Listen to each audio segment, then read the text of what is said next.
C'est un plaisir de vous retrouver sur la RTG. Au sommaire de ce journal, projet Simandou 2040 à Beila. Le ministre secrétaire général de la présidence s'est rendu sur le corridor de ce gigantesque projet. Général Amara Kamara est allé s'enquérir de l'état d'avancement des travaux sur ce site. La coopération entre la Guinée et l'Allemagne est au beau fixe. Elle se renforce davantage car une mission économique est allée à la primature. Les échanges ont porté sur la concrétisation des accords signés en 2023 entre les deux pays. C'était à Dortmund. Aussi, dans ce journal, il sera question de la fin des travaux du 15e colloque et assemblée générale de l'Association internationale des services du Trésor. Pendant 2 jours, l'on a assisté à des tables rondes et des panels. Cette année, l'accent est mis sur le rôle du comptable dans un monde vers le digital. Voilà donc pour les titres. Bonsoir à tous. Merci de nous rejoindre sur les antennes de la télévision nationale. À la une de l'actualité ce soir, le général Amara Kamara, ministre secrétaire général de la présidence, était hier à Kirouané. L'émissaire du président de la République a rendu hommage aux habitants pour leur mobilisation et tout l'intérêt qu'ils accordent au programme de développement du général Mamadi Doumbouya, à l'occasion pour le ministre secrétaire général de la présidence d'inviter la population à cultiver la paix et renforcer la cohésion sociale pour le succès du méga projet minier Simandou. Moussa Komara. Après Beila, direction Kirouané. C'est aux environs de 22 h que l'émissaire du président de la République et sa suite ont été accueillis avec enthousiasme dans sa ville natale. 38 ans après, le général de division Amara Kamara rejoint les siens pour comprendre leurs difficultés et transmettre les messages de paix et d'unité du général Mamadi Doumbouya, symbole de la refondation et du renouveau. Nous avons été mandatés par le président de la République avec des collègues, des cadres de l'administration pour sillonner la région forestière en passant par Kirouané pour voir l'état d'avancée des travaux sur le terrain. Nous avons sillonné toutes les préfectures et quelques sous-préfectures de la région forestière. On a vu des choses, on a vu des travaux, mais on n'a jamais vu cette admiration du président comme on l'a à Kirouané aujourd'hui. Nous avons eu beaucoup de peine à savoir que les populations de Kirouané nous attendaient depuis le matin. Mais il y avait beaucoup de choses à faire sur le terrain, c'est ce qui nous a retardés. Nous vous prions de bien vouloir nous excuser. Donc, Kirouané existe depuis. Mais depuis 3 ans, il y a beaucoup de travaux qui sont en train d'être faits, que ce soit à Kirouané, mais partout à l'intérieur du pays. Ces travaux sont à l'actif d'un seul homme. C'est le président Mamadi Doumbouya. Grâce à sa vision, à son leadership, à sa fermeté, il a pu conduire des politiques de transformation de notre administration publique de façon générale, mais apporter des actions claires de gouvernance qui bénéficient directement aux populations. Cela voudrait dire que chacun devrait se reconnaître à ce qui est en train d'être fait aujourd'hui en Guinée. C'est historique. On est à la frontière et au carrefour avec notre histoire et notre destinée. On a parlé tout à l'heure du projet Simandou. Simandou, c'est le projet qui devrait transformer substantiellement les conditions de vie de la Guinée et des Guinéens de façon globale. Mais il va falloir que nous cultivons en nous quelques aspects de vie commune, notamment tout ce qui est paix. Il faudrait que Kirouané soit cette ville de paix. Cette ville où on se donne les mains, cette ville où la cohabitation elle est réelle, cette ville où on accepte les étrangers. Puisqu'on est là entre frères, on peut se permettre de se dire que le contenu local, oui, c'est le président Doumbouya pour la toute première fois dans l'histoire de notre pays qui a fait voter une loi sur le contenu local. Depuis la prise de responsabilité de l'armée le 5 septembre 2021, la Guinée connaît un développement spectaculaire. La vie des Samouris n'est pas oubliée. Des chantiers d'intérêt public sont ouverts dans la ville, des rues sont bitumées. Une première depuis l'indépendance du pays. Nous devons tout cela à l'homme du 5 septembre 2021, le général Mamadi Doumbouya, et à la dynamique équipe qui l'entoure. En guise de reconnaissance, les populations de Kéréouani, par ma voix, réaffirment leur adhésion et leur soutien inconditionnel aux actions du CNRD et à son président, le général des armées Mamadi Doumbouya. La commune urbaine de Kéréouani vous rassure de son engagement aux côtés du CNRD pour la poursuite de sa mission de refondation et de développement économique et social durable de la Guinée. L'amélioration des conditions de santé par la fourniture régulière des médicaments, le tout couronné par le projet Simandou 2040, qui fera de Kéréouani la locomotive économique de la Guinée. Monsieur le secrétaire général, nous avons compris et nous apprécions positivement le contenu de l'avant-projet de la nouvelle constitution en cours de vulgarisation. Transmettez à notre président la disponibilité de la région de Kankan et à l'accompagner en toutes circonstances dans sa vision d'une Guinée unie prospère. Empreinte d'émotion, d'enseignement et de souvenirs, cette prise de contact donne l'occasion aux populations d'évoquer leurs soucis. Le bitumage du corridor Beila-Kéréouani est difficile à pratiquer à date. L'émissaire du président de la République a pris note et rassure que le président Mamadi Doumbouya en fait sa priorité. Avant de quitter Kéréouani pour Kissidougou, le général Amara a rendu une visite de courtoisie à la notabilité. Là, des prières et des bénédictions ont été formulées pour la réussite de la refondation. L'occasion pour le général Amara d'offrir un pick-up à la notabilité au nom du président de la République, le général Mamadi Doumbouya. Je vous le disais dans les titres, le ministre secrétaire général de la présidence était hier sur le corridor de projet Simandou du côté de Beila, accompagné des responsables de Rio Tinto, l'un des principaux acteurs de projet. Le général Amara Kamara a pu échanger sur l'avancée des travaux, la qualité des infrastructures et les prochaines étapes du chantier. Plus d'explications avec adjudant-chef Aboubakar Kamano et Aboubakar Kouita. Le ministre secrétaire général de la présidence de la République, le général Amara Kamara, poursuit sa visite de travail en région forestière avec un focus sur le projet Simandou. Accompagné des responsables de Rio Tinto, l'un des principaux acteurs du projet Simandou, il a pu échanger sur l'avancée des travaux, la qualité des infrastructures mises en place et les prochaines étapes du chantier. Lors de cette visite, le ministre secrétaire général de la présidence a souligné l'importance du projet Simandou, véritable moteur du programme Simandou 2040. Ce dernier constitue une vision ambitieuse et hautement stratégique pour le développement socio-économique, durable et responsable de la Guinée pour les 15 prochaines années. Accompagné de 5 ministres, il s'est rendu ce mercredi 20 novembre 2024 à la base vie de Rio Tinto à Moribadou, où ils ont pris l'hélicoptère pour se rendre sur les sites de Beila et de Kéréouani, au cœur du corridor du méga-projet Simandou. Le général Amara Kamara a effectué une visite approfondie des infrastructures déjà réalisées, ainsi que celles en cours de réalisation dans le cadre de ce projet Simandou.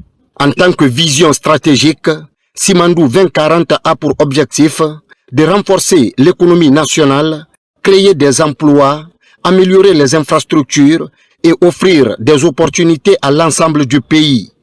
Conformément à la vision du chef de l'État, il a voulu faire de la matérialisation concrète du projet Simandou une réalité.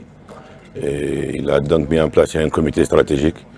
Et en marge de notre tournée, nous sommes arrivés ce matin et l'occasion nous a été donnée, un briefing a été fait à l'équipe. Ensuite, nous avons effectué une visite aérienne sur l'ensemble des blocs 1, 2, 3 et 4. Et nous avons pu voir l'état d'avancée des travaux. Et globalement très satisfaisant. Et conformément aux échanges que nous avons eus, nous avons bon espoir que le délai contractuel du dernier trimestre de l'année 2025 sera atteint. Le projet Simandou tel que c'était, conformément à la vision Simandou, les acteurs ont été mis en contribution pour se retrouver autour de la table pour remettre les cartes à plat et définir le rôle et la participation de chacun. Donc il a été question de faire venir l'État dans le projet à hauteur de 15%. Et le partenaire Rio Tinto Simfer également occupe une bonne partie du projet. Et aussi WCS et son partenaire BAO. Et l'ensemble a donné le projet CTG. Donc en voyant Simandou dans sa globalité, c'est 4 composantes. La première composante, c'est le port qui est la propriété de la CTG. Également, il y a les rails, aussi une propriété de la CTG. Mais il y a les mines. Les mines, dans cette composante, il y a l'État et les partenaires industriels avec une teneur de près de 65%. Mais également l'acierie pour permettre la transformation du fer localement. Et cela permet aussi de donner un aperçu sur les opportunités que ça peut créer à la population guinéenne globalement. 3 priorités et 3 choses que ça va permettre de faire. Ça va créer des emplois pour les Guinéens de façon globale, mais aussi donner des opportunités de business pour nos entreprises. Mais l'aspect le plus important, c'est le transfert de compétences et de technologies. Donc, voyant que le projet est en train de prendre forme et vu sa dimension et les ressources que ça va générer, il a été également pensé par le chef de l'État de faire en sorte de pouvoir absorber au mieux les retombées du projet Simandou. Donc un plan de développement de la Guinée sur les 15 prochaines années à partir de 2025 a été initié. Le programme, il s'appelle le Simandou 2040. Ce programme est bâti sur 5 piliers essentiels. Le premier, c'est celui qui touche tout ce qui est agriculture et l'industrie alimentaire, mais le commerce. Le second pilier, tout ce qui est éducation et culture. Le troisième pilier, c'est l'aspect infrastructure, transport et technologie. Le quatrième pilier, c'est l'économie, les finances et l'assurance. Et le dernier pilier, qui n'est pas le plus petit, c'est ce qui touche la santé et le bien-être des populations. Le général Amara Kamara s'est dit particulièrement impressionné par l'ampleur des travaux sur le terrain.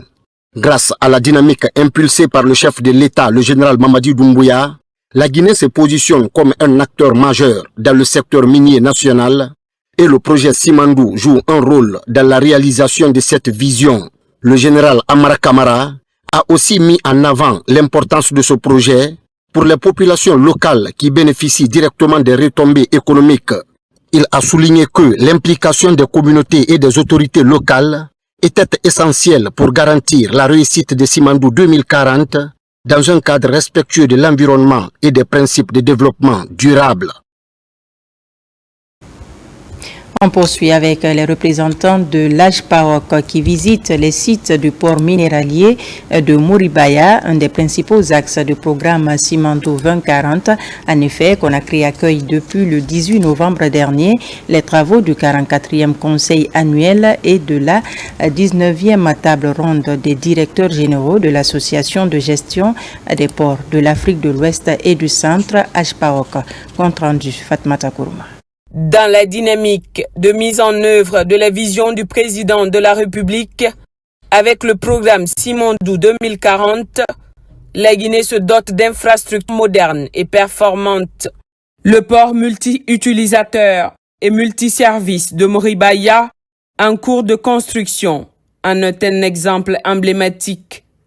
Grâce au leadership éclairé du président de la République, son Excellence, le général Mamadi Doumbouya, ce méga projet intégré mine infrastructure a vu le jour et avance à grands pas.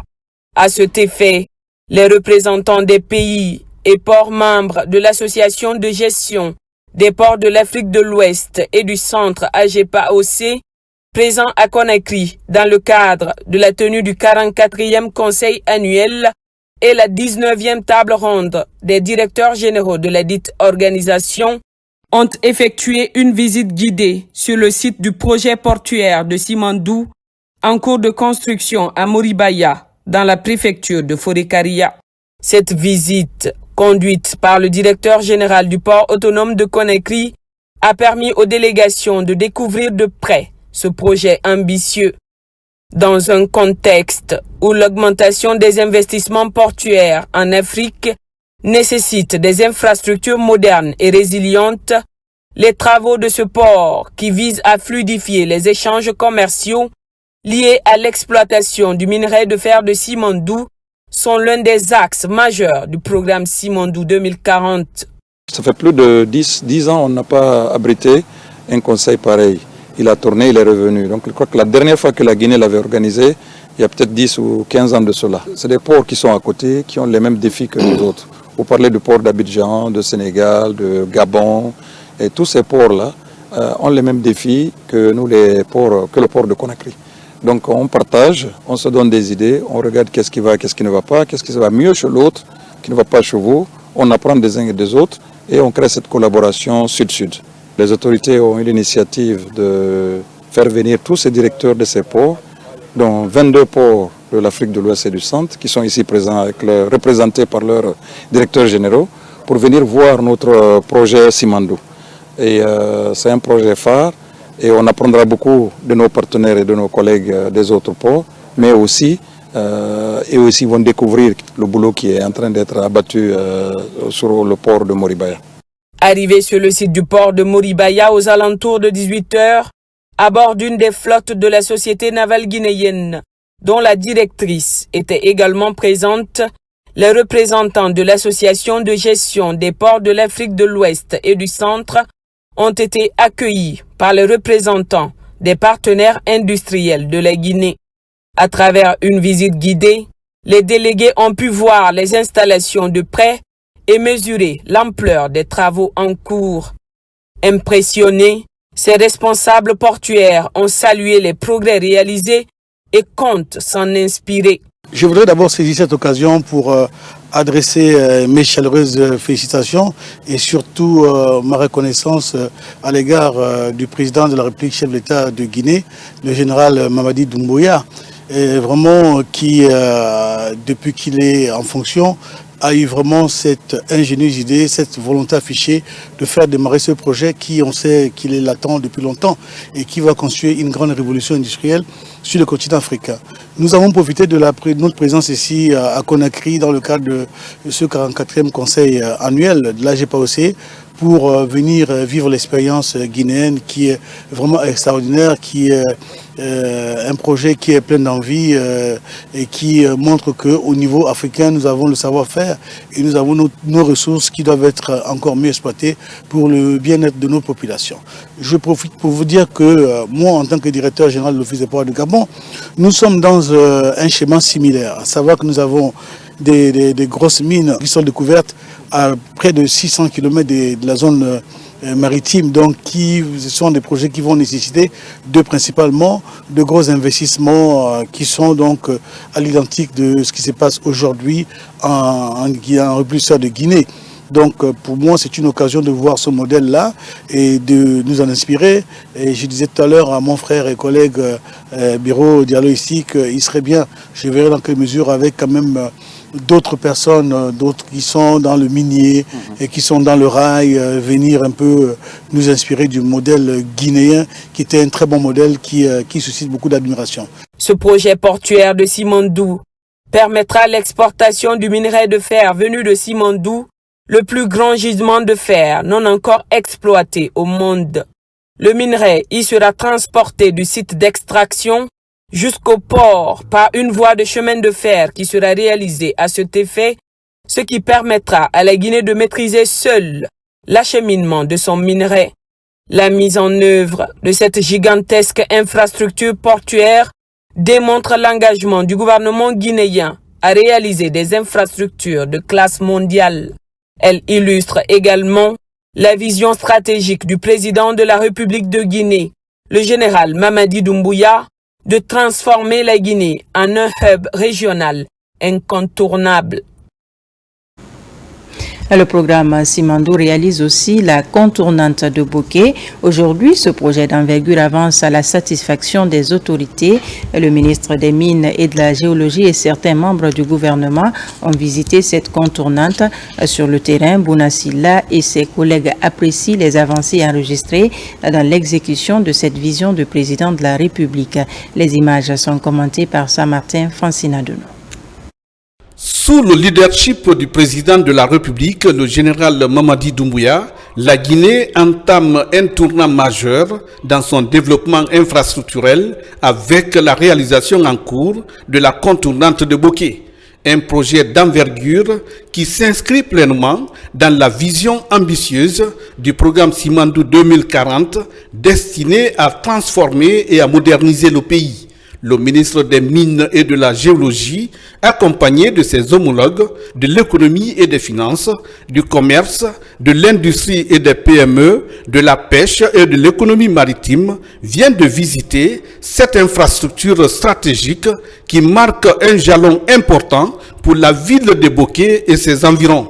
Les membres du gouvernement mesurent l'enjeu de cette contournante qui pour eux est un axe routier à péage et qui aura un impact décisif sur la mobilité et la sécurité des populations locales tout en soutenant le développement économique de la région. Cette infrastructure que nous visitons qui est en cours de construction s'inscrit dans le cadre de la vision Simandou 2040 qui est basée sur des projets concrets. Des projets transformateurs qui impactent directement la vie des populations, comme l'a souhaité le chef de l'État, le président de la République. Et dans le cadre du projet Simandou 2040 avec le comité stratégique, il y a un certain nombre de projets qui sont initiés et qui sont en cours de réalisation. Cette contournante, c'est pour permettre, c'est une route à péage, puisqu'il y a la loi sur les péages qui ont été votées par le CNT, que les gros camions, c'est l'une des routes les plus fréquentées de la Guinée, qui connecte la Guinée-Bissau et le Sénégal, pour éviter que les gros camions, y compris les camions des sociétés minières, passent par le centre-ville. Donc il y a un mécanisme de financement innovant qui a été mis en place, disons, et ce mécanisme permet d'affecter une portion des taxes minières d'une société minière, en l'occurrence GAC, pour pouvoir servir de garantie pour la réalisation de cette infrastructure, donc avec le ministère de l'économie et des finances, le ministère des infrastructures, et tout ça est coordonné avec le comité stratégique du projet Simandou, mais également avec monsieur le Premier ministre chef du gouvernement. Et nous avions travaillé ensemble afin que ce projet puisse aboutir. Donc nous voyons que ça c'est un pont de 275 mètres sur je crois le Cobon et sur le cours d'eau, et ça permet de créer le développement dans cette zone et impacter la population du Boké sur le plan positif en améliorant la connectivité autour de la ville qui est la capitale de l'industrie minière bauxitique de notre cher pays. En permettant aux camions, notamment ceux des entreprises minières, de contourner le centre-ville, ce projet va non seulement désengorger la circulation, mais aussi réduire les risques d'accident. Longtemps attendu, ce projet s'est vu figé dans l'inaction avant l'ère CNRD, mais aujourd'hui, grâce à la détermination du gouvernement, sous le leadership du président de la République, il devient une réalité palpable. Le comité stratégique du programme Simandou, responsable de sa coordination, a mis en place un plan d'exécution rigoureux visant à connecter Boké aux autres villes voisines et à faciliter l'intégration régionale. La vision du chef de l'État est aujourd'hui de développer ce qu'on appelle l'ensemble des infrastructures qui puissent être interconnectées les unes des autres.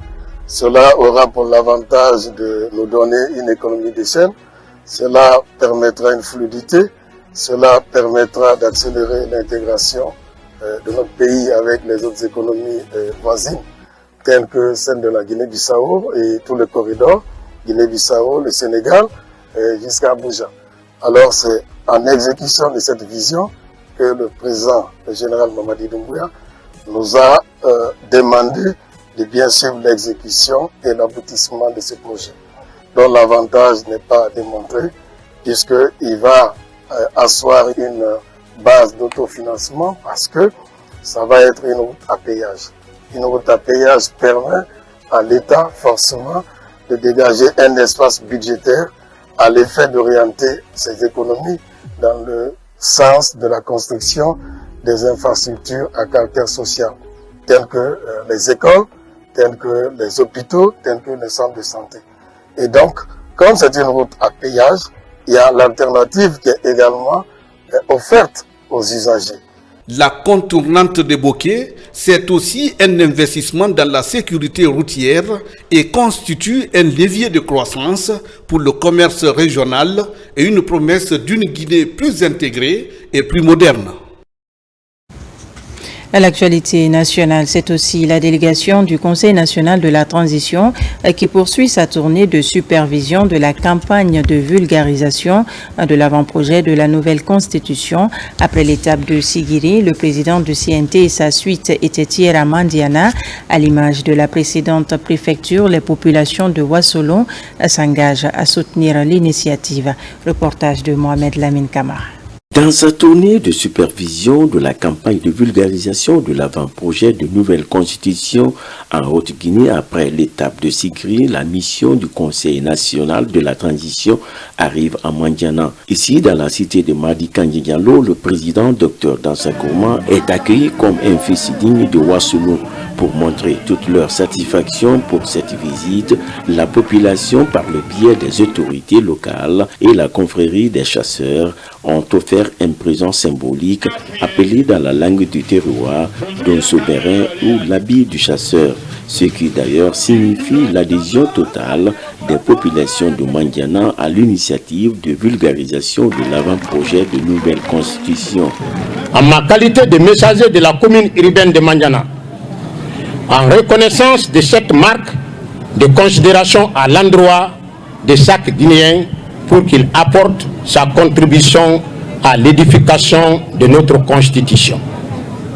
J'ose une fois encore réaffirmer notre détermination grâce à notre union à s'investir pour la vulgarisation de cet avant-projet de la nouvelle Constitution qui nous ressemble et qui nous rassemble. Monsieur le Président, votre présence parmi nous nous rassure davantage car elle nous permet d'être édifiés sur le contenu de la nouvelle Constitution afin d'obtenir la contribution de chaque Guinéen d'où qu'il se trouve dans la vie de notre pays. Cela est le témoignage éloquent de l'attention particulière que son Excellence, Monsieur le Président de la République, attache à son peuple. L'occasion a été mise à profit par cette population d'attirer l'attention de la délégation du CNT sur le manque de plusieurs infrastructures sociales de base dans cette préfecture.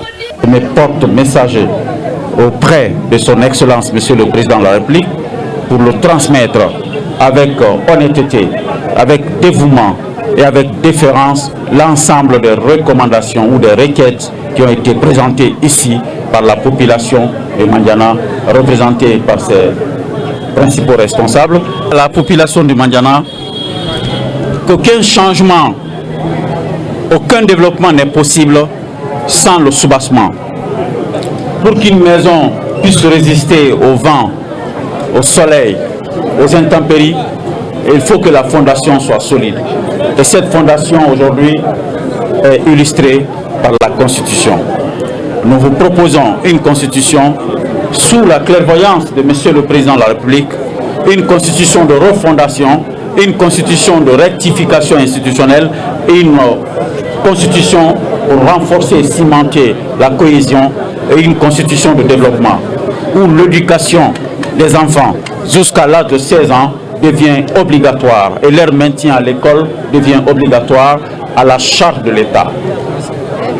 Deuxièmement, la Constitution prescrit comme une obligation la couverture santé universelle pour que tous les enfants, toutes les filles, tous les fils de Guinée, les jeunes, les enfants, les vieux et les femmes soient pris en charge, quelles que soient leurs conditions sociales, quels que soient leurs revenus, qu'ils soient soignés dans les mêmes conditions que les riches.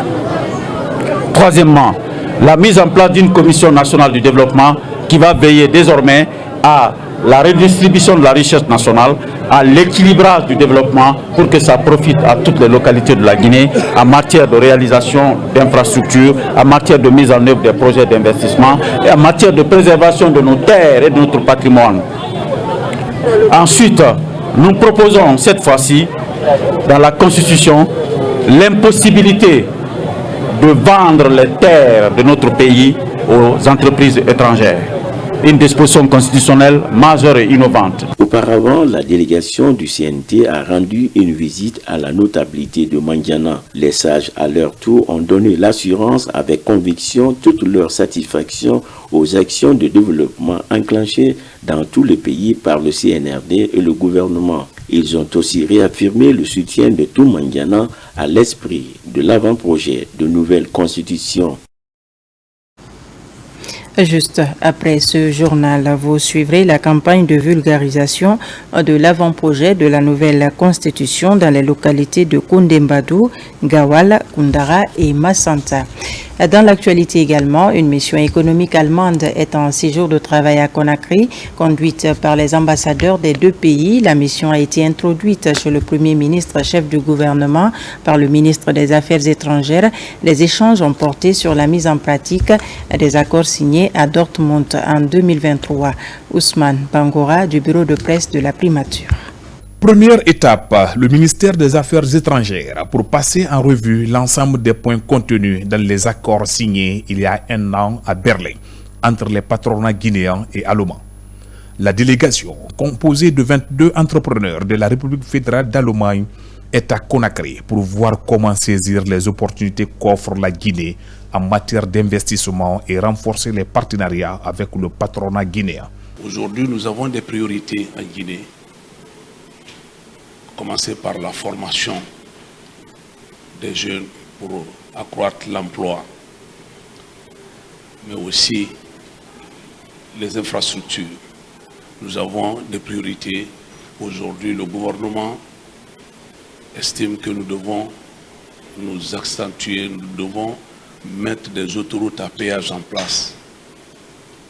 Nous avons besoin d'ici jusque dans la Guinée profonde, mais aussi de l'agriculture. Et maintenant, on est en train d'aller dans la phase d'application de cet accord, c'est-à-dire des entrepreneurs de différents secteurs. On a par exemple des énergies renouvelables, on a le secteur des bâtiments, on a le secteur de l'eau et l'assainissement, on a le secteur des énergies hydrauliques, aussi le secteur minier. Donc c'est une délégation qui est vraiment très puissante et qui présente même aussi des grosses entreprises comme Siemens, qui est venue ici pour élucider les opportunités, pour explorer les différentes pistes. La délégation a ensuite été introduite auprès du Premier ministre, chef du gouvernement, par le ministre des Affaires étrangères. Amadou Ouriba a expliqué à la mission allemande la vision du président de la République, le général Mamadi Doumbouya, concernant l'ouverture du pays à toutes les initiatives de développement, tout en précisant la place importante accordée au secteur privé dans ce processus. Il y a un an que le président de la République a demandé à ce que l'on mette sur place la diplomatie économique. C'est ce que nous sommes en train de faire. Donc l'année dernière, nous avons été en Allemagne et les patrons des deux côtés ont signé un accord de partenariat. Et aujourd'hui, nos partenaires allemands viennent dans un contexte particulier, c'est ce que je leur ai dit. Avant, ils venaient avec des projets, mais avec la vision du chef de l'État, la vision Simandou 2040. La Guinée s'est rénovée, la Guinée est en train de se refonder. La Guinée a un programme maintenant, une vision. Et nos partenaires viennent, ils regardent cette vision, ils regardent ce programme et ils nous disent voilà ce que nous pouvons faire dans ce programme. Donc ce n'est plus des projets que nous achetons, c'est un programme que nous vendons. Et je suis heureux de voir que le patronat allemand a pris ça avec beaucoup de sérieux et avec beaucoup d'appréciation. Parce que quand on dit Simandou 2040, ce n'est pas un projet minier, comme les gens le disent, non. C'est une vision, c'est un programme de développement de la Guinée. Une séance de travail est prévue dans les heures à venir entre les secteurs privés des deux pays. Les recommandations issues de ces discussions devront permettre à l'État guinéen de renforcer sa diplomatie financière. Berlin et Conakry comptent rendre plus dynamique leur coopération bilatérale. Et puis, la Guinée s'est lancée dans un vaste chantier de digitalisation de sa commande publique, un projet d'envergure soutenu par la plus haute autorité de l'État et pour lequel l'autorité de régulation des marchés publics peut compter sur l'expertise rwandaise. Les responsables en charge de ce projet ont été reçus par le Premier ministre chef du gouvernement, Ousmane Bangura, pour plus de détails. Pour répondre aux enjeux du processus de digitalisation des marchés publics en Guinée, une délégation rwandaise conduite par son ambassadeur en poste en Guinée rencontre le Premier ministre chef du gouvernement, entouré des membres de son cabinet. Ici, l'ensemble des acteurs sont mobilisés pour évoquer les axes de collaboration en vue d'une digitalisation sécurisée de l'État. Un diagnostic rigoureux sur le secteur du numérique et des propositions fortes sont en train d'être prises pour une meilleure gouvernance du secteur par les deux parties. Cette coopération avec le Rwanda est une coopération qui a de la valeur, qui porte des résultats. Aujourd'hui, ensemble, nous sommes en train de mettre en place le tout premier système de digitalisation des marchés publics. Nous avançons et nous sommes en phase vers la livraison d'un premier module. Il était important que nous fassions le point sur l'ensemble des aspects à la fois administratifs, mais aussi sur les aspects techniques du projet.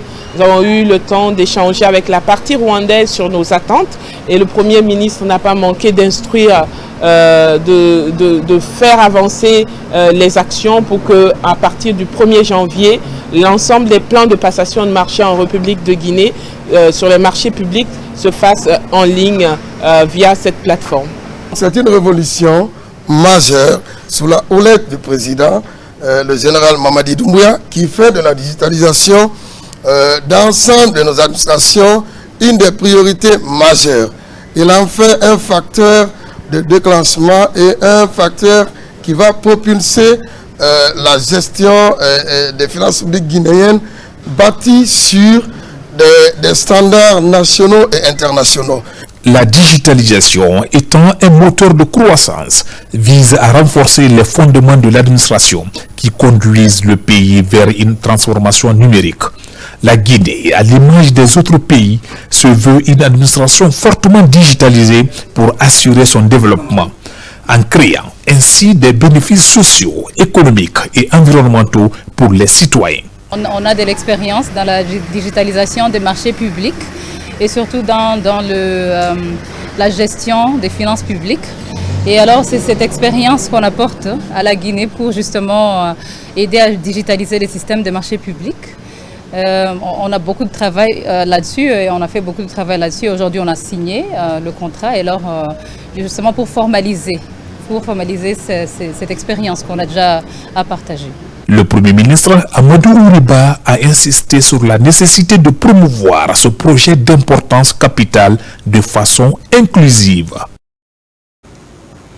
On enchaîne avec ce communiqué du ministre de la Sécurité et de la Protection civile.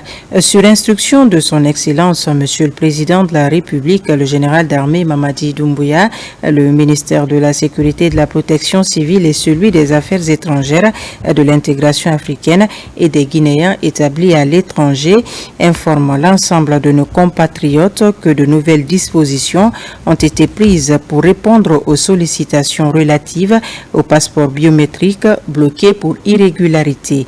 Cette instruction du chef de l'État a pour objectif d'étudier chaque demande au cas par cas afin d'apporter des solutions adaptées et conformes à la législation en vigueur. La présente initiative s'inscrit dans le cadre des efforts constants de Monsieur le Président de la République à aplanir les difficultés de nos compatriotes tant à l'intérieur qu'à l'extérieur du pays en matière d'obtention des documents de voyage. À cet effet, il est demandé à toutes les représentations diplomatiques et consulaires de procéder à un recensement détaillé de nos compatriotes se trouvant dans cette situation.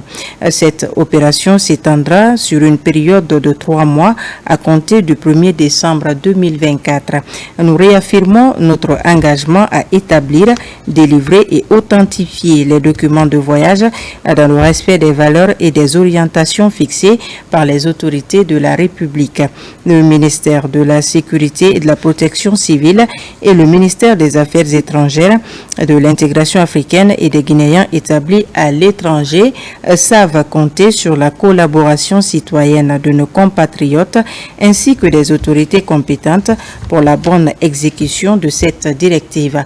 Conakry, le 22 novembre 2024, le ministre de la Sécurité et de la Protection civile, Bachir Diallo. C'est autre communiqué du ministère de la Sécurité et de la Protection civile. Le ministère de la Sécurité et de la Protection civile informe la population guinéenne et singulièrement la famille de M. Alassane Diallo, opérateur économique enlevé ce jour, mardi 19 novembre 2024, aux environs de 19h à la petite mosquée de Koloma Solo Primo, école primaire commune de Ratoma, que conformément à sa mission régalienne, des mesures rigoureuses sont prises pour mettre hors état de nuire les auteurs de cet acte criminel pour les mettre à la disposition de la justice. Ainsi, les forces de sécurité sont mobilisées et des opérations spéciales sont en cours pour amener M. Alassane Diallo sain et sauf parmi ses proches.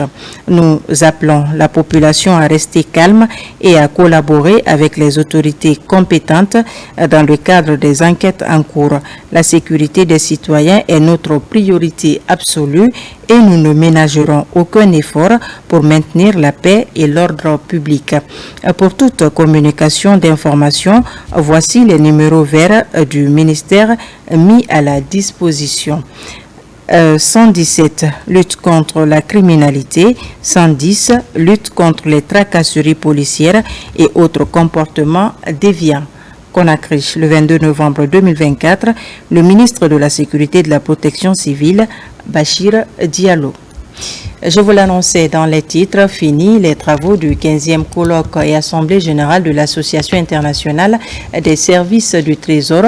2 jours de travaux ponctués par des tables rondes et des panels. Des points d'attention ont été relevés et plusieurs recommandations formulées. L'édition 2024 met surtout l'accent sur le rôle du comptable dans un monde en pleine mutation vers le digital. Le point avec Mamadi Gassama. Le 15e colloque et assemblée générale de l'Association internationale des services du Trésor a mobilisé les délégués des 29 pays membres avec pour enjeu majeur redéfinir la place du comptable dans un monde orienté vers le numérique. D'où le choix du thème, le rôle du comptable dans le processus de digitalisation. L'objectif, c'est simplement de faire beaucoup mieux et avec une qualité beaucoup plus accrue et beaucoup plus rapidement les tâches qui aujourd'hui sont décrites dans les manuels de procédure. Donc il s'agit de digitaliser, il y a des efforts qui sont faits dans ce sens-là. Et au-delà de la digitalisation, il y a la question même des défis liés à la digitalisation, la question de la formation, la question de la cybersécurité aussi. Et au-delà de tout ça, il y a une couche aujourd'hui qui est ajoutée à toutes ces problématiques, c'est l'intelligence artificielle. On a encore quelques difficultés, mais il faut quand même apprécier le travail qui a déjà été fait. La mise en place d'un système comptable intégré, la mise en place d'un applicatif, comme monsieur le ministre l'a indiqué, qui s'appelle Euro. Mais il faut aussi indiquer les interfaçages qui ont déjà été faits avec la douane, avec les impôts, et qui sont en cours d'exécution aussi avec par exemple la dette. Les différentes thématiques débattues devraient donc aider les services du Trésor à avoir une feuille de route balisée en termes de prise en compte du nouveau rôle du comptable public dans un monde de plus en plus numérisé. Ces dites conclusions pourraient être considérées comme l'appel de Conakry. Je retiens quelques-unes de vos recommandations. Le changement de la responsabilité du comptable vers le rôle d'analyse de flux financiers, l'accompagnement du leadership dans la conduite du changement, la mise en place d'une cellule de réflexion sur les avantages des intelligences artificielles. Invite a été faite à la secrétaire générale de l'AIST de prévoir dans l'agenda du prochain colloque, dont la Côte d'Ivoire assure désormais la présidence, le suivi de la mise en œuvre des assises de Conakry. Sur un tout autre plan, le chef d'état-major de l'armée de terre a fait sa première prise de contact avec la troupe. C'était à l'occasion de rassemblement général ce vendredi au bataillon spécial de Conakry. Objectif rappeler aux forces armées terrestres les valeurs et les vertus qui caractérisent les militaires guinéens. Suivez ce reportage de Caporal Mabinti Keita, correspondante de la presse militaire. Quelques jours après sa prise de fonction à la tête de l'état-major de l'armée de terre, le général de division Abdoulaye Keita était ce vendredi au bataillon spécial de Conakry pour s'adresser à la troupe à travers ce rassemblement général. Après la revue des forces rangées pour la circonstance, le chef d'état-major de l'armée de terre s'est exprimé en ces termes. C'est une responsabilité que je m'efforcerai d'exercer avec fierté, humilité et un engagement envers vous qui formez la colonne vertébrale de notre armée. En ce moment solennel, sous le leadership du chef suprême des armées, les forces armées guinéennes en général et l'armée de terre en particulier sont entrées dans une phase de restructuration en profondeur pour répondre de manière opérationnelle et professionnelle aux enjeux sécuritaires de demain. Au cours de ce rapport de place, le général de division Abdoulaye Keita a rappelé les vertus et les valeurs républicaines qui caractérisent l'armée guinéenne. Ce défi, nous ne pourrons le relever qu'ensemble, chacun à son niveau, du général au soldat. Le succès de notre mission repose sur les principes simples de l'état de militaire, à savoir le respect de la hiérarchie, de la discipline, le devoir d'obéissance, mais aussi de l'amour de ces hommes. J'insiste sur ça, de l'amour de ces hommes. Vous êtes le cœur battant de notre nation, la force vive qui assure sa sécurité, sa stabilité et sa souveraineté. Chaque jour, par votre discipline, vous portez haut les valeurs de l'armée, l'honneur, la fidélité et le dépassement de soi. A signalé que ce rassemblement général a mobilisé toutes les unités d'infanterie de la capitale. Les autorités militaires se rendent également au chevet des anciens combattants pour connaître leur état de santé. Et ceci intervient après la célébration de l'armistice, une initiative du président de la République qui vise à prendre en compte ces pionniers de l'armée guinéenne déjà à la retraite. Cette opération a touché toutes les structures sanitaires du pays. Caporal Mabinti Keita, correspondante de la presse militaire. Quelques jours après la célébration de l'armistice, la directrice générale des pensions militaires et anciens combattants sillonne certaines structures sanitaires de la capitale.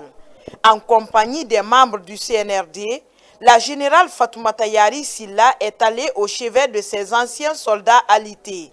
En toile de fond, s'enquérir de l'évolution de leur état de santé après de loyaux services rendus à la nation.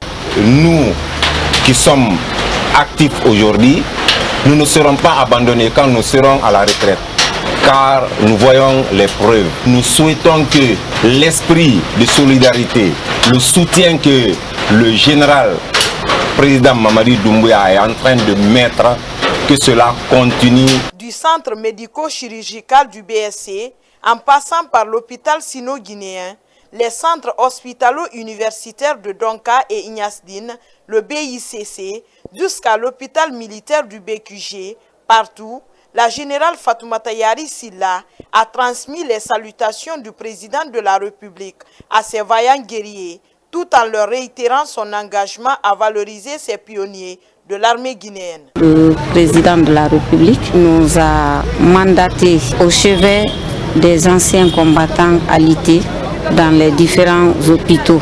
Et ça, comme l'a dit, de rendre un hommage vibrant aux anciens combattants, c'est cet hommage-là qui continue et qui a eu levé de fonds qui a été mis à la disposition de ces anciens combattants. J'en suis très fière et très réconfortée pour cette reconnaissance. Au cours de cette visite, des enveloppes symboliques ont été remises aux patients. Avec les larmes aux yeux, Ces bénéficiaires saluent l'initiative de la direction des pensions militaires et anciens combattants et à travers elle, le chef suprême des armées. Je remercie le président de la République de Guinée, le général Doumbouya, que Dieu continue à le permettre d'accomplir la mission à la République de Guinée. Je le remercie très bien au nom de l'ensemble. Depuis que j'ai intégré l'armée guinéenne, je n'avais vu et entendu une telle action. Si Dieu fait que cela m'arrive aujourd'hui, sous le règne de Doumbouya, je prie pour que Dieu le garde dans son pouvoir. Si hier les anciens combattants étaient relayés au second plan, depuis l'avènement du CNRD au pouvoir, ils occupent une place importante dans notre société. C'est pourquoi ils étaient à l'honneur lors de la célébration du 1er novembre dernier, date anniversaire de la création de l'armée guinéenne. Un mot de culture, bientôt le Festival international du Djembé. Les préparatifs vont bon train, un événement qui repositionne la Guinée sur le plan culturel à l'échelle internationale. Face à la presse, le ministre Moussa Moïse Silla invite les Guinéens à s'approprier le festival pour revaloriser la culture nationale. Ousmane Ba et Mamadou Dioumaba étaient présents. Le djembé, un maillon fort de la culture guinéenne, un instrument qui se retrouve dans toutes les communautés en Guinée, d'où son choix pour tirer les autres instruments traditionnels en voie de disparition vers le haut à l'occasion du Festival international du djembé. Face à la presse, le ministre Moussa Moïse Silla annonce les couleurs de cette première édition prévue dans 2 semaines. Je souhaite que ce festival soit le vôtre, que nous soyons tous engagés à préserver nos traditions, que nous soyons tous engagés à promouvoir ce qui va être fait, parce que ça va au-delà du ministère de la Culture. Ça porte sur notre identité en tant que Guinéens, ce qui nous distingue des autres, ce qui nous caractérise et nous particularise dans le monde. Dans le concert de la nation, lorsque chaque peuple vient avec sa particularité, la mosaïque qui est créée est une belle mosaïque. Le Festival international du djembé sera un outil politique et diplomatique pour repositionner la Guinée sur le plan culturel à l'échelle internationale. Il sera célébré sous le thème « Préservation et innovation ». Une coopération culturelle comme pour jumeler instruments traditionnels et modernes, percussions et musique électronique. Le Festival international du djembé sera l'occasion pour nous de reprendre la place qui nous revient de droit. C'est cela le R du repositionnement du CNRD. Le repositionnement sur le plan culturel, sur la scène internationale. Dans tous les festivals où l'on parle de percussion, il faut que, quand on pense à l'Afrique, qu'on pense à la République de Guinée. Ce serait une façon pour nous de rendre hommage à nos aînés, à ceux qui ont ouvert de grandes écoles de percussion dans le monde. Au-delà de son côté festif, l'événement va promouvoir l'employabilité et générer des revenus pour les artistes. Les autorités se disent déterminées à s'investir pour célébrer le festival dans toute sa grandeur. L'événement est prévu du 4 au 8 décembre prochain à la plage de Kamayen. Installés il y a quelques semaines, les conseils de quartier de la commune de Matam viennent de recevoir leur cachet et certificat de résidence. Ce symbole de souveraineté permettra de renforcer la crédibilité des chefs de quartier afin de servir les populations. La remise a été présidée par les autorités communales de Matam à la maison des jeunes de Tougiwondi. Marwan Kamara, Al-Khali Koubele Keita. À la maison des jeunes de Tougiwondi, la cérémonie est solennelle. Elle regroupe les nouveaux conseils de quartier, citoyens et autorités communales de Matam. La remise officielle des cachets et certificats de résidence aux différents chefs de quartier de la commune de Matam marque l'objet de la rencontre. Ce contact était important. C'est une première et c'est historique. C'était de rassurer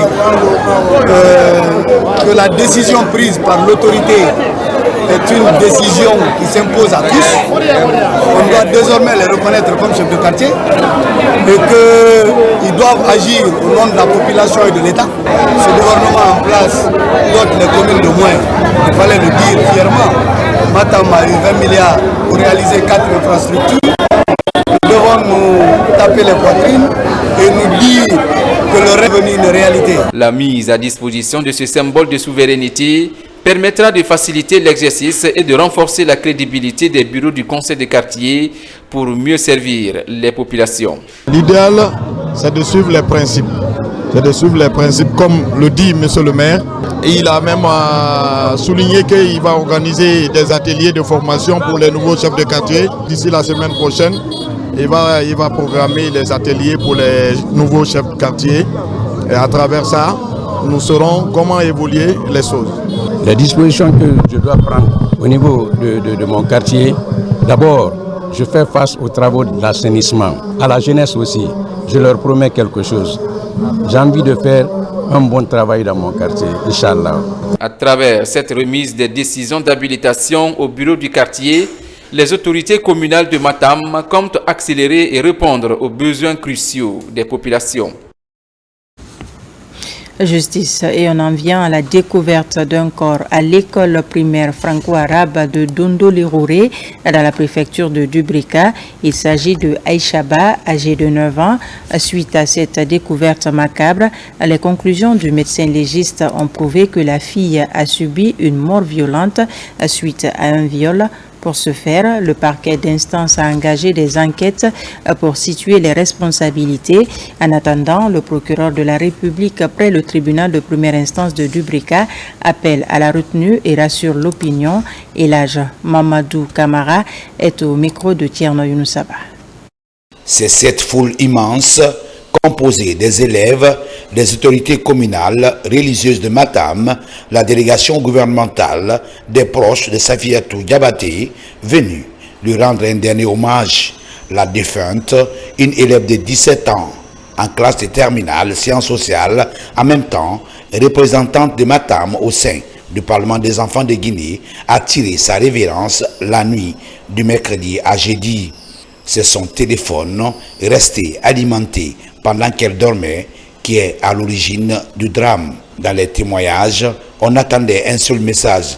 Sa fille fut un modèle, une fille brillante tant à l'école qu'au sein du Parlement des enfants où elle était la voix des sans-voix. Toi qui savais faire beaucoup avec si peu, toi qui savais cultiver l'amitié, tu rendais ces moments rares. Comment les oublier? Comment oublier l'amie fidèle et généreuse, la collègue honorable, appréciée et attentionnée, la voix des sans-voix engagée et prête à servir que tu as toujours été. Je suis très ravie de voir ce beau monde au symposium, notamment les personnalités comme la ministre de la promotion féminine, les autorités locales. Sa fille est une fille exemplaire. Elle m'a rendue toujours heureuse. Je n'ai jamais été confrontée aux problèmes que les autres mères de famille ont connus dans l'éducation de leurs filles.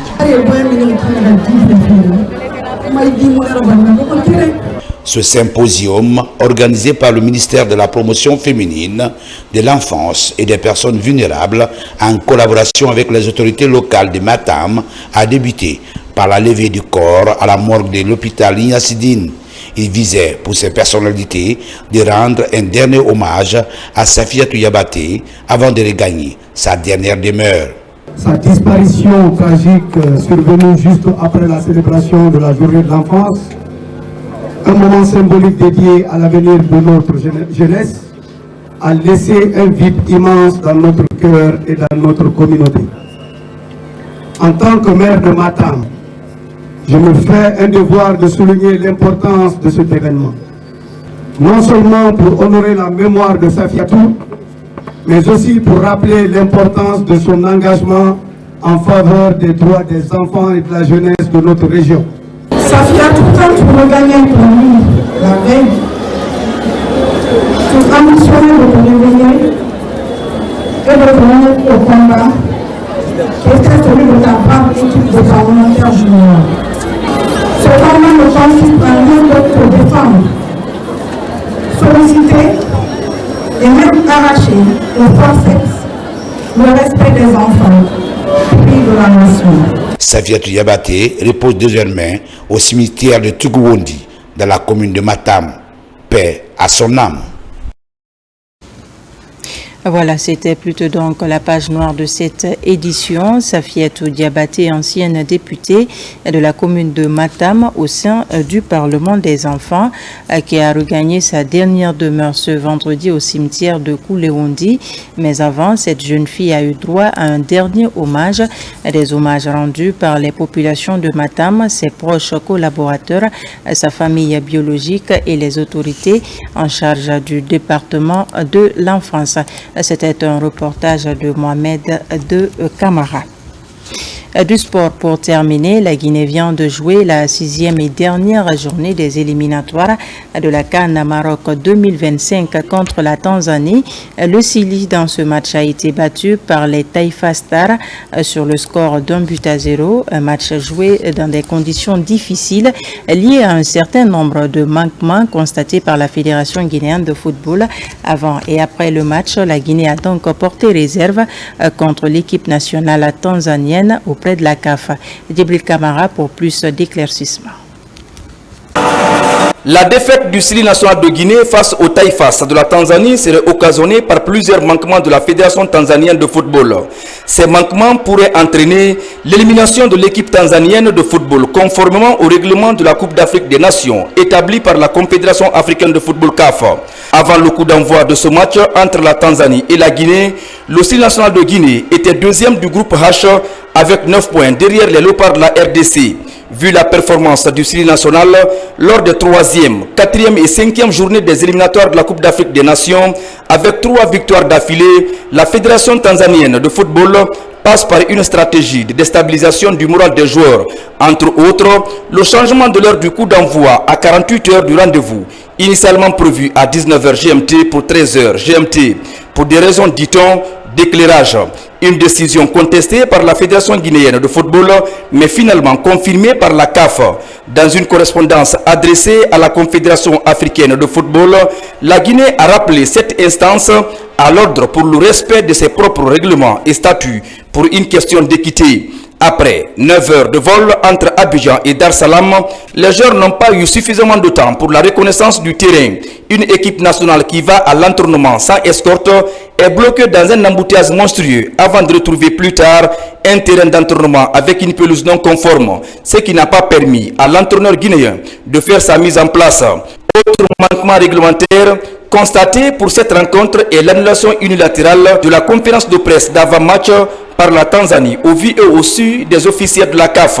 À cela s'ajoute le manque du panneau d'affichage électronique au stade de Benjamin pour permettre aux parties de lire le chrono du match.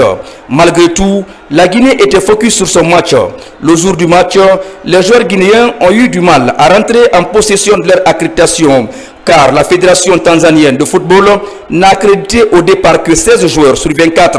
Le cas le plus compromettant pour la Tanzanie est le fait qu'un joueur des Taïfas soit enregistré avec le numéro 24 sur la feuille de match, mais joue avec le numéro 26 qui n'est pas enregistré et considéré comme un joueur inéligible, car les articles de 10.1 à 26.4 du règlement de la CAF stipulent que le numéro du maillot joue un rôle essentiel et indissociable dans le système d'identification des joueurs sur le terrain. Il permet aux arbitres, officiels et équipes adverses d'identifier chaque joueur au cours du match. Plus loin, les articles 50 et 71 du règlement établissent que seuls les joueurs dont le numéro indiqué sur le maillot correspond au numéro mentionné sur la feuille de match sont qualifiés pour prendre part au match en question. Cependant, le joueur portant le numéro 26 sur le maillot n'avait pas été enregistré avec le dit numéro qui n'existait pas sur la feuille de match. La Tanzanie a donc utilisé un joueur non qualifié en application de l'article 47 du règlement de la CAF, lequel dispose que toute erreur administrative en matière d'enregistrement des joueurs, l'association nationale concernée sera suspendue de participation à l'édition suivante de la CAN et son équipe sera éliminée de la compétition si cette dernière est toujours en cours. Si ces règlements sont appliqués, la Tanzanie sera éliminée du tournoi et la Guinée sera au rendez-vous du Maroc 2025. Aujourd'hui, pour une question d'équité et de transparence, les associations membres attendent avec beaucoup d'intérêt la Confédération africaine de football CAF pour dire la vérité dans cette affaire. Avant de se quitter, je reviens sur ce communiqué du ministère de la Sécurité et de la Protection civile. Sur instruction de son Excellence, Monsieur le Président de la République, le général d'armée Mamadi Doumbouya, le ministère de la Sécurité et de la Protection civile et celui des Affaires étrangères, de l'intégration africaine et des Guinéens établis à l'étranger informent l'ensemble de nos compatriotes que de nouvelles dispositions ont été prises pour répondre aux sollicitations relatives au passeport biométrique bloqué pour irrégularité. Cette instruction du chef de l'État a pour objectif d'étudier chaque demande au cas par cas afin d'apporter des solutions adaptées et conformes à la législation en vigueur. La présente initiative s'inscrit dans le cadre des efforts constants de Monsieur le Président de la République à aplanir les difficultés de nos compatriotes tant à l'intérieur qu'à l'extérieur du pays en matière d'obtention des documents de voyage. À cet effet, il est demandé à toutes les représentations diplomatiques et consulaires de procéder à un recensement détaillé de nos compatriotes se trouvant dans cette situation. Cette opération s'étendra sur une période de 3 mois à compter du 1er décembre 2024. Nous réaffirmons notre engagement à établir, délivrer et authentifier les documents de voyage dans le respect des valeurs et des orientations fixées par les autorités de la République. Le ministère de la Sécurité et de la Protection civile et le ministère des Affaires étrangères, de l'intégration africaine et des Guinéens établis à l'étranger savent compter sur la collaboration citoyenne de nos compatriotes ainsi que des autorités compétentes pour la bonne exécution de cette directive. Conakry, le 22 novembre 2024, le ministre de la Sécurité et de la Protection civile, Bachir Diallo. Voilà qui met fin à ce journal. Merci de nous avoir reçus chez vous. L'actualité se poursuit sur notre site le www.rtgguinée.info. On se retrouve demain pour une nouvelle session d'information de la Guinée, notre paradis, terre de richesse et d'innovation. Bonsoir.